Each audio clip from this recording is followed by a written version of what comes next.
Greetings everyone, update 29.10, the Railjack rework and overhaul has launched on PC. Now this video is going over the fixes from controller, general Railjack, optimizations, and then the overall game fixes. Keep in mind you can use YouTube's chapter system, aka timestamps, to go directly to the overall game fixes if you don't want to hear about the optimizations, Railjack, or controller.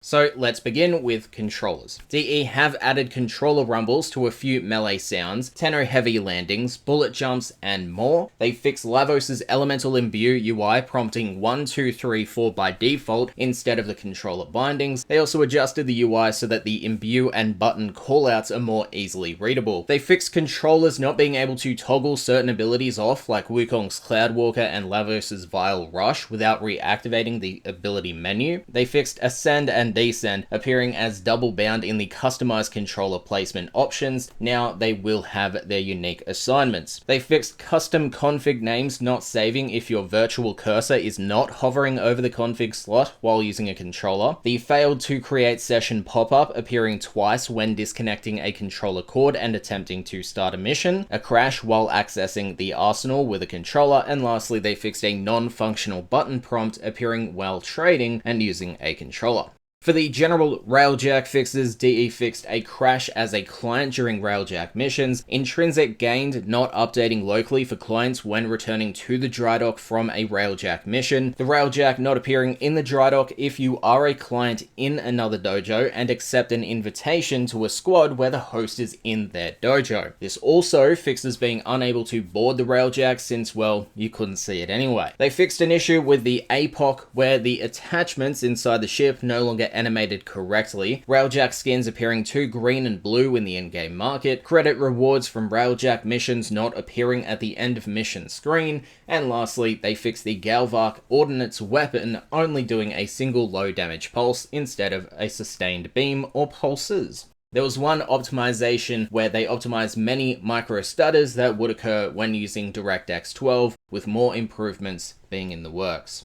Now for the game's overall fixes, where we get into around 3,000 words, so let's get to it. DE fixed dojo decorations spawning in a pile instead of at their intended location. Fixes were made towards random crashes that could occur when the launcher completed updating, a script error that would occur if you accepted an invitation to visit a dojo while you were on the Railjack navigation screen, a script error that could occur if you killed a corpus amalgam immediately as it was playing the spawn animation, a bug that would cause a mission vote to immediately start counting down as if someone had forced it to start, the inability to sort modular weapon names starting with P via chat linking, a log issue that would occur in select stages of the Warframe quest if you quit the game or failed the mission at the wrong time. They fixed the Jordis Golem finding some super tricky paths around the wreckage that lay between waypoints, gaining health each time you transferred in and out of your necromech instead of maintaining the health and shield values at the time of transference. They fixed Zephyr gaining the target fixation augment mod damage buff when hitting allies, Sentinel and Moa weapon stats not showing the side-by-side comparison in the arsenal, Umbra Excalibur no longer using guns when you use transference to the operator mode and he's fighting by himself. They fixed the broken Nihil fight if the client player visiting an orbiter has a key and initiates the fight, which also fixes being able to bring a squad to the Nihil boss fight. They fixed receiving an error when purchasing a focus lens blueprint from the arsenal after upgrading an item, having to double relog for the Twitch drop inbox to appear, a crash while extracting from the Cambion Drift to the Necrolist as a client. They fixed a rare crash when attempting to load into the Orb Valis or Plains of Eidolon, a crash when selecting the gold False Prophet trophy in the dojo decoration menu, a server crash on client disconnects, a rare crash that could occur when exiting the game, a crash after using the arsenal and then the Helminth, a crash after accepting an invite to the dojo. They fixed the Helminth UI sorting preferences in the infusability menu and item feeding menu, not saving if you swap between the two menus. They fixed Lynx playing a broken animation sometimes when meleeing, the Avicia appearing in the simulacrum spawning list, the mission progress screen and end of mission screen not showing affinity gained for Sentinel weapons, sorting gear by usage reverting to alphabetical if you do more than one round of an Endless Void Fisher mission. They They fixed text focus discrepancies when opening chat simultaneously with the market, the AMP parts UI overlapping with the AMP stats UI in the AMP selection menu. They fixed the icon for an equipped Kavat displaying as generic rather than using the breed specific icon, a script error when returning to the orbiter while someone in the squad has an Atarax, missing effects on the True Master emote, the Kuvastra right leg plate attaching backwards, all orbiter quest prompts disappearing after completing the Mastery Rank 1 test while Vor's Prize quest is active. They fixed selecting the operator sigil causing a 5-second hitch, the following Nightwave acts appearing for those who do not have the War Within completed, that being Reanimator, Ancient Obelisk, Cold Steel, The Path Less Traveled, and Necrolyzer. They also fixed the Reanimator Nightwave Act not unlocking, the Kill It With Fire and Bug Out Ride Nightwave Acts not tracking for the host or clients, the Ancient Obelisk Nightwave Act not completing for clients. They fixed Ernt Focus Affinity appearing twice in the end of mission UI screen on arc guns and heavy weapons. This was only a UI issue and focus was not actually rewarded twice. They fixed Excalibur Umbra holding his sheath during the whole final cinematic in the Sacrifice quest, the camera whipping through the orbiter walls when backing out of the focus tree screen, offset emblems when equipped with the right Daedalus shoulder plate. They fixed multiple clipping issues with the Winter Solstice Centuria sign Dunner on multiple warframes and skins, black boxes appearing on the Corpus ship tile set with the following settings, that being Classic Render Engine, the SMAA, Bloom, and Low Geometry Details. They fixed loot markers lingering long after it had been looted in a certain secret area in the Gas City tile set. They fixed warframes blocking the view when speaking to vendors in Cetus or Fortuna. They fixed the Zenith's alternate fire mode swapping not working if you roll at the same time, a bug that prevented level music from starting when spawned directly into an open zone mission. They fixed the owned former count while polarizing necromechs also counting aura and umbra formers. They fixed flickering doorways in certain missions on the Griniot Galleon tile set, the Paris Prime's emissive colors not applying to the bow, clients invited to the host orbiter captura scene being unable to see the host decorations or their ship custom colors, clients not being able to reliably hit weak points on enemies such as the Orphix with weapons that have sweeping projectiles such as the Fluctus. They fixed transferring to the operator as a client while in the orbiter captura scene, forcing the host into the operator instead. They fixed a couple of context actions appearing inside of environmental objects, notably Fisher High Luck in Cetus, the Necromech efficiency stat text appearing red instead of green when increasing it in the upgrade screen, the Burst and Prime's magazine getting stuck to your left hand if the Solstice skin is equipped. They fixed getting in a black screen when surfacing from isolation vaults if you get knocked out of the operator mode while using the Isophage. They fixed the ornate Necromech missing its helmet in the alcove in the Necroloid Syndicate room after the One Last Ride stage of the Heart of Deimos quest.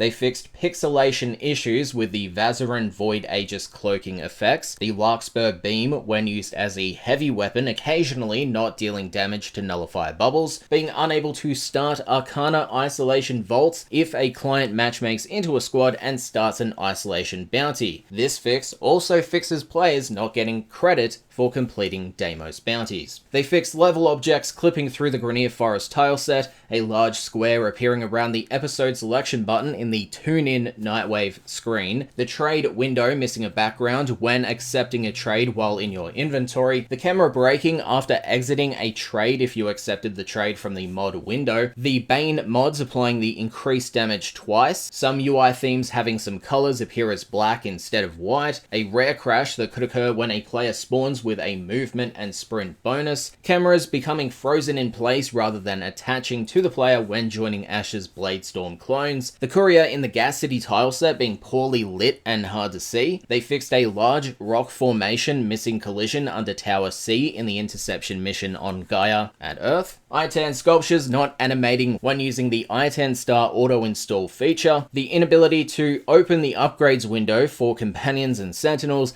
and then getting the select item has not yet been loaded, please wait a moment and try again error. They fixed using enemy control abilities on enemies that spawn units, preventing the next wave in defense missions from starting. Gara's mass vitrify ability description incorrectly showing the heat damage icon for its explosion damage. It now correctly shows puncture, slash, and impact icons as intended. They fixed Warframe attachments appearing in the operator appearance features options, any ice tile sets appearing monochrome in Sanctuary Onslaught as a client after passing through the conduit. They fixed the deconstructor's description not indicating that it deals puncture or slash damage, an inability to hear voice chat of opposing players in Conclave, an unintended leaking effect on Wisp for the duration of Will-O-Wisp, spam toggling Void Rig's guard mode causing multiple issues, and because of this, DE have disabled the ability to toggle while the ability is active. Black squares floating below the surface of the Cambion Drift, and they fixed a large cliff section becoming invisible at certain distances in the Cambion Drift.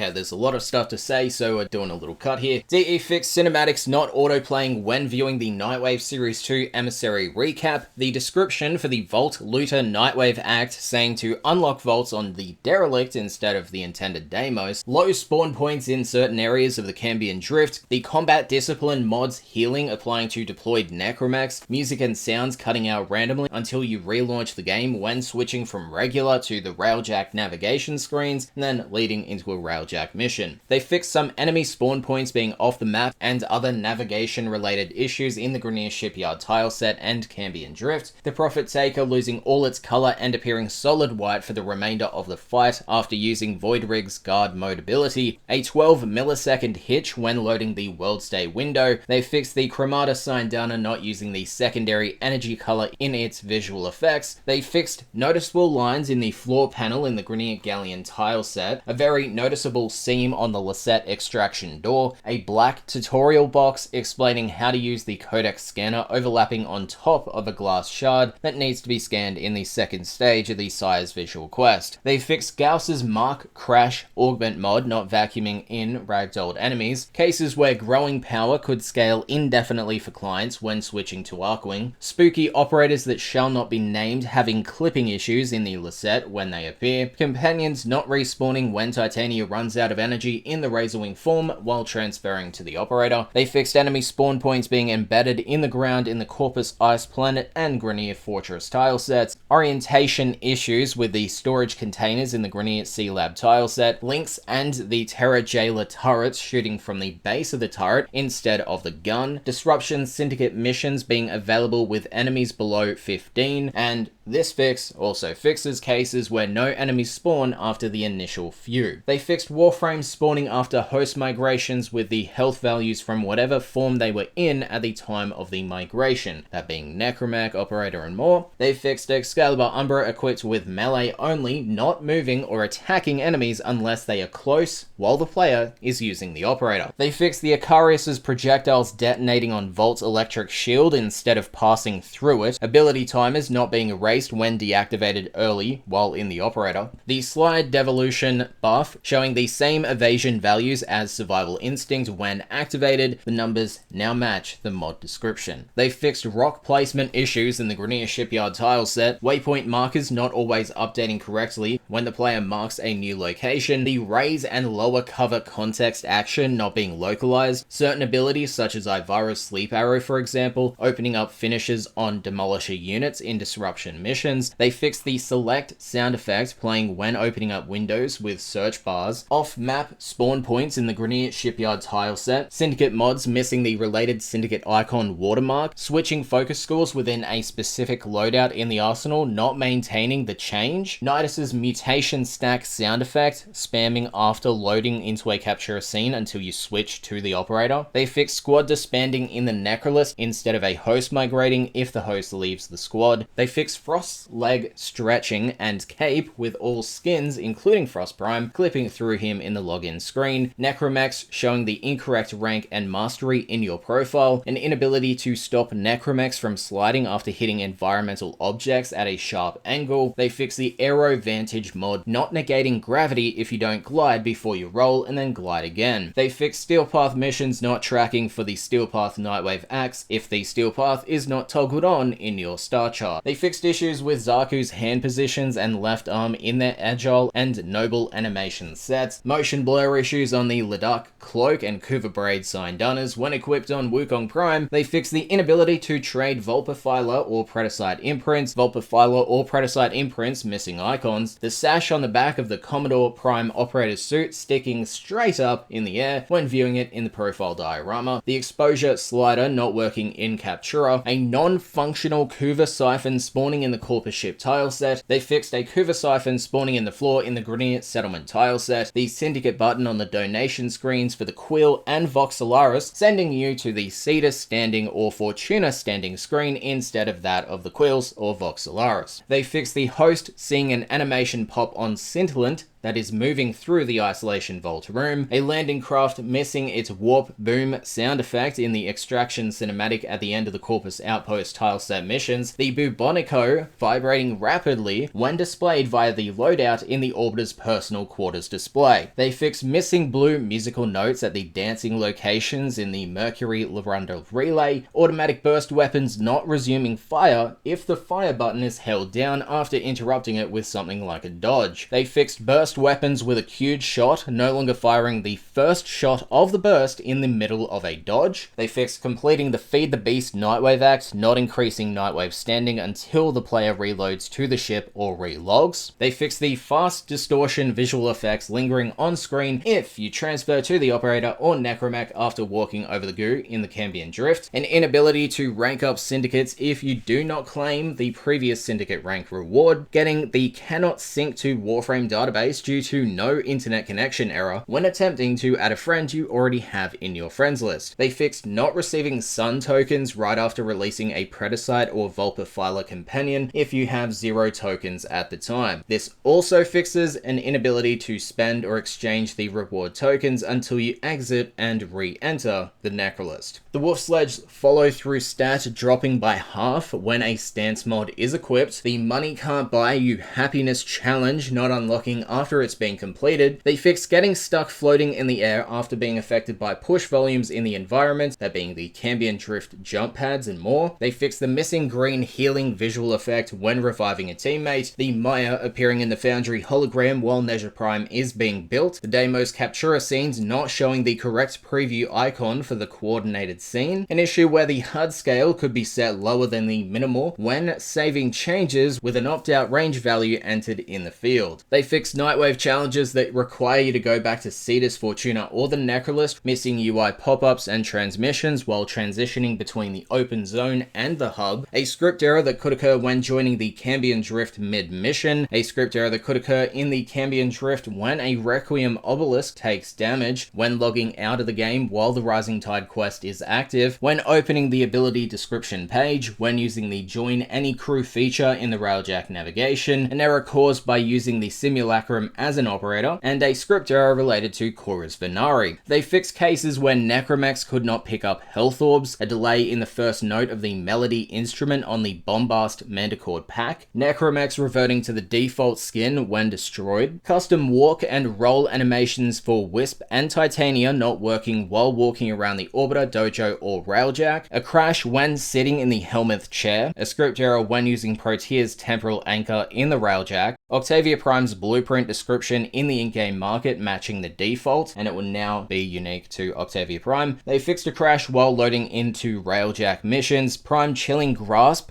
not appearing in the codex, being unable to be linked in chat, and not being tradable. They fixed a crash when returning to the dry dock after several back-to-back Railjack missions, a script error that would occur in the Sacrifice quest if you use Protea's Temporal Anchor right before transferring into Umbra. They fixed a script error that would occur in the Resource Capture Bounty stages on the Orb Valis, in-game market bundles containing single purchase items not being flagged as owned or unpurchasable if you already own one of these single purchase components. And lastly, for update 29.10's overall fixes, DE fixed the Maya hologram appearing when crafting Octavia Prime in the Foundry. Once again, those were the patch notes for update 29.10, the Railjack rework and overhaul, specifically this video being the fixes, which I've already gone over and I just read all of it. So yeah, it's the fixes. Whether I do a patch note video for the Railjack changes, there's a lot, and I don't know if I can handle reading so much that I'm not interested in. So I'll leave a link in the description to the patch notes on the forums, like I usually do, if you want to go over there and read it yourself, because I really don't think I'll be reading that information in its own coverage video on the channel. But we'll see how it goes. I might do it, I might not. We'll see how things progress. Anyway, thanks for watching, and I'll see you guys next time. Peace.